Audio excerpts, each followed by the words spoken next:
മക്കള് തീരെ ഇഷ്ടപ്പെടാത്തതുമായ ഒരു കാര്യമുണ്ട്. എന്താണത്? വഴക്ക് പറയുന്ന അടി കൊടുക്കുന്നതിനെ കുറിച്ചൊന്നും ചിന്തിക്കാനേ പറ്റില്ല. എന്നാൽ നമ്മളൊക്കെ പഠിച്ച സമയത്ത് ശരി തെറ്റുകളെ തിരിച്ചറിയാനും നന്മ തിന്മകളെ വിവേചിച്ചറിയാനും നമ്മുടെ അധ്യാപകർ നമ്മളെ പഠിപ്പിച്ചിരുന്നു. ചില സമയത്ത് വഴക്ക് പറഞ്ഞ് പഠിക്കാത്ത വന്നതിനെ വഴക്ക് പറഞ്ഞു, അതുപോലെ തന്നെ ധിക്കാരമോ വികൃതിയോ ഒക്കെ കാണിച്ചപ്പോ ചൂരൽ വടിയെടുത്ത് ഒന്നോ രണ്ടോ പൊട്ടിച്ച് അവർ നമ്മളെ അടിയൊക്കെ കിട്ടുമ്പോൾ നമുക്കും അവരോട് കട്ട കലിപ്പൊക്കെ തോന്നിയിട്ടുണ്ടാവും. പക്ഷെ പിന്നീട് നമുക്കത് മധുരമായിരിക്കും.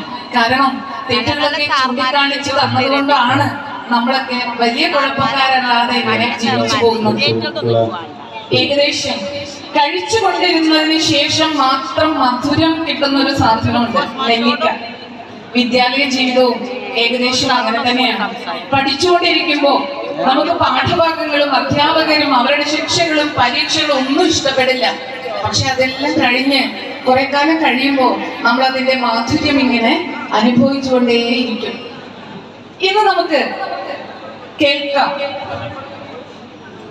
എന്നാലും ഒന്ന് ഞാൻ പറയാം, ഇവിടുത്തെ ആദ്യ ബാച്ചിൽ, അതായത് 60-ലെ പൂർവ്വ വിദ്യാർത്ഥിയാണ് അദ്ദേഹം. പറഞ്ഞതുപോലെ എനിക്ക് തോന്നുന്നു 60 ബാച്ചിലെ ഇവിടെ എത്തിച്ചേർന്നിരിക്കുന്ന ഏക വ്യക്തിയും അദ്ദേഹമാണ്.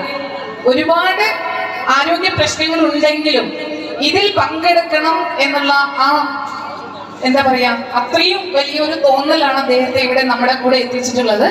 അദ്ദേഹം പറഞ്ഞത്, എനിക്ക് കുറച്ച് പറയാനുണ്ട്, എന്നെ സമയം കൊണ്ട് നിയന്ത്രിക്കരുത് എന്നാണ്. ഒരിക്കലും ഇല്ല, ഇതൊക്കെ കേൾക്കാനുള്ള ഒരു ഭാഗ്യം ഞങ്ങൾക്കുണ്ടായല്ലോ എന്ന് മാത്രം ചിന്തിച്ചുകൊണ്ട് നമ്മുടെ ബഹുമാന്യനായ രാമൻ മാസ്റ്ററെ സംസാരിക്കാനായിട്ട്